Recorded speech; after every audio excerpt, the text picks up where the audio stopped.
As the dust settles and the echoes of the 2025 NFL Draft begin to fade into some strange, unsettled memory, the pulse of the Miami Dolphins fan base still beats a little quicker. Questions linger in the air, like smoke after fireworks. Did they do enough? Did they reach too far? Or did they, somehow, tap into something electric when nobody was looking? There's this swirling agreement forming. Not a loud one, not something shouted from rooftops, but a shared nod among those who have been watching closely. Miami? They did just fine. Maybe better than fine if you allow a little optimism to seep through the cracks of skepticism. Sure, they lost ground where some folks believe they should have been digging their heels in, those vital third and fourth rounds, but the feeling is that the picks they made, the moments they chose, they mattered. And when you have a draft that feels more like a series of high-stakes gambles than a clean, methodical building project, isn't that what you really want?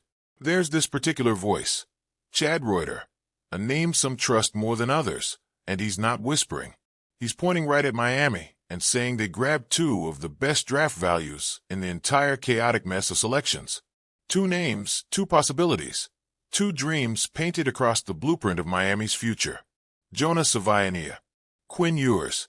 Two picks, separated by rounds and expectations, yet tethered together now by one thing. They weren't supposed to fall to Miami, but somehow they did. And somehow, Miami reached in and took them. The first name, Jonas Sionia, a hulking presence who could have, should have, heard his name echo in the late first round. Not the second. Not after 30-something players already vanished into the NFL's voracious machine. But there he was, still waiting, still available, when Miami decided that waiting wasn't good enough. They gave away picks, valuable, precious picks, to jump the line and snatch him before someone else got wise. Was it reckless? Maybe. Was it necessary? Maybe even more so. New England was lurking, after all, reports said. Whispers in the dark. The idea that Sionia might not be there if Miami waited even one more heartbeat. And so they moved. They sacrificed. They made a decision not everyone has the stomach to make. Reuter didn't hesitate to put Sionia on his short list of second-round brilliance. The guy's strength, his short-area quickness, his ability to snap into action like a coiled spring. It's not common. He spent most of his college time at right tackle, sure, but the earlier film, the combined magic, it screamed something different. Inside. Guard.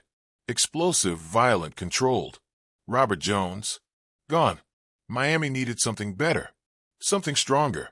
Something angrier at the line of scrimmage. Maybe they found it in Jonah. And then the seventh round. The desert. The place where hope dries up and most teams are just throwing darts at a wall covered in fading scouting reports. But then came Quinn Ewers. Remember when he was supposed to be the next great thing? A legend before he ever really took a snap? The kind of player you tell your kids about. If everything goes right. Everything didn't go right. Not exactly. There were bumps. There were mistakes. There were flashes of brilliance mixed with long shadows of doubt. But here he is. A seventh-rounder. A prize left sitting on the shelf long after others had gone home. Reuter didn't just notice. He shouted it from his platform. Ewers was one of the best picks of the final round. The Dolphins, battered as they were by years of backup quarterback nightmares, might have stumbled into a solution without even needing to overthink it. Sure, it's easy to snicker about Zach Wilson versus Quinn Ewers in a fight for the clipboard behind Tua. Easy to scoff at the idea that a seventh-rounder could matter. But if Tua's history has taught anyone anything, it's that the backup is never just a footnote. And what if Ewers clicks? What if all that raw talent gets a little polish, a little guidance? Maybe he never takes a regular season snap in teal and orange. Maybe he becomes a shiny trade chip a year or two from now. Maybe he becomes something else entirely. Isn't that the dream hidden inside every late-round pick? You're not supposed to find starting quarterbacks in the seventh round. You're not even supposed to look. But Miami did. And now they've got him. Take a step back for a second. Look at how this draft laid itself out. First round, Miami stayed quiet. Let others trip over themselves. No desperation, no chaos. Second round, they made noise. They grabbed a potential mauler for the offensive line, someone who could anchor things if the cards fall right. Third and fourth, Empty. Hollow.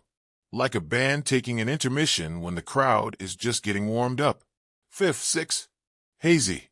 Some names, some chances, but nothing you can cling to yet. 7th.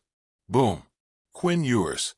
A shot of adrenaline, right when things were supposed to be winding down.